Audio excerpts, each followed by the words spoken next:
Hey guys, so I want to throw this in there that the way our commands are, they're a little different from how a lot of other trainers teach them. So I wanted to go through our Barksford program. It's our unlimited program and our off-leash program. So it's our largest program, so I'll cover all of the commands just to tell you a little breakdown about why we're different and how these commands are a little different. So first off, sitting down, we don't say stay. It's just sit and down, and your dog has to keep holding it and waiting until you give them permission to release, which could be an okay or a break. We like to use break. It could be free. Really, we let you pick the word you want to use because you're the one that's going to be saying it the most with your dog. But that way they just sit and they wait until they're released. The other thing we do is place, and this is kind of a new one for a lot of people, in that it's like an invisible cage. We teach it on a raised pet cot, an elevated pet cot, just so we can teach those boundaries clearly to your dog. And what it means is that when I say place and I point to an object, your dog has to go and get on it and stay on it until they're released, and that's why I say it's an invisible cage. So if you have company over, and let's say your kids are having a play date and they have all their toys on the floor, Barbies, toy trucks, building blocks, whatever they are, you can actually have your dog place off to the side, so they're still part of the party, they're still involved, they're still present, but they're not sitting literally in the middle of the game.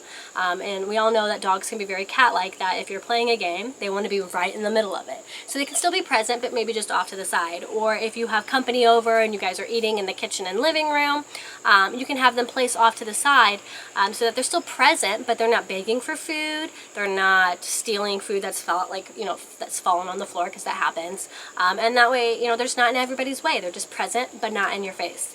And that's our place command. We do teach heel and walk, and the main difference between heel and walk is that walk means I don't care where you are as long as the leash is loose. That's your dog's only job on the leash. It's their job to maintain a loose leash so that they're not ever pulling and there's never tension on the leash. Heel is more of a relationship to your body. When you say heel, your dog assumes this position at your left side where they're about 6 inches away from your leg, and they are either focused straight ahead or up at you. And basically their job in this command is to block out the rest of the world and only focus either straight ahead on where they're going or you. So they're not worried about another dog that might be aggressively barking at them, or if you live by a lake or a pond and there's a lot of goose poop, you don't have to worry about them trying to eat it. You can just heel right over it. Or if you live in a house with kids like me, and sometimes accidents happen all over the floor and we have a huge mess of spilt cereal, we can have our dogs heel right out of the kitchen and get them out of the way so I can clean up the mess without them being all around me hopping and trying to steal the food.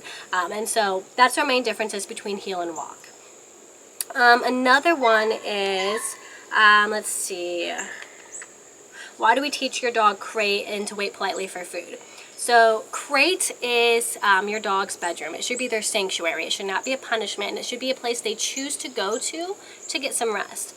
So if you do have small children or a busy lifestyle where you tend to have people over frequently, your dog's crate should be a place that they can safely go to and just chillax. They don't always have to be in there just when you're leaving. And so the door can be wide open, but it's a happy place to go to. And that's how we teach crate. We want your dogs to love their crate and to go in there and just chill because they want to, not because they're forced to or the door is being closed.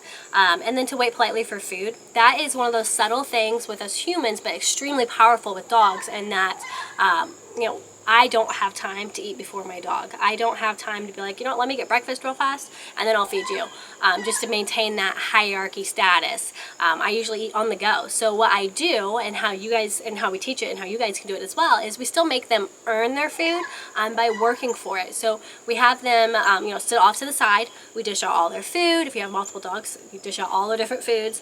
Put whatever medications need to go to whatever dog. Step out of the way, and when you're ready, you can break them, release them to go to their food.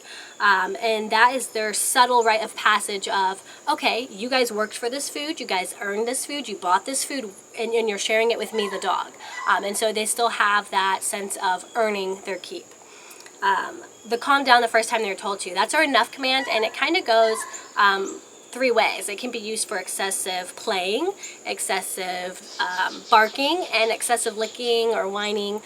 Basically anything that's okay for your dog to do sometimes, but just that's enough of it. It's either not the right time or it's too much of it. So excessive playing, you're being too rough, that's enough. Or somebody came to the door, hey, thanks for letting me know someone's at the door. That's enough, I got it from here.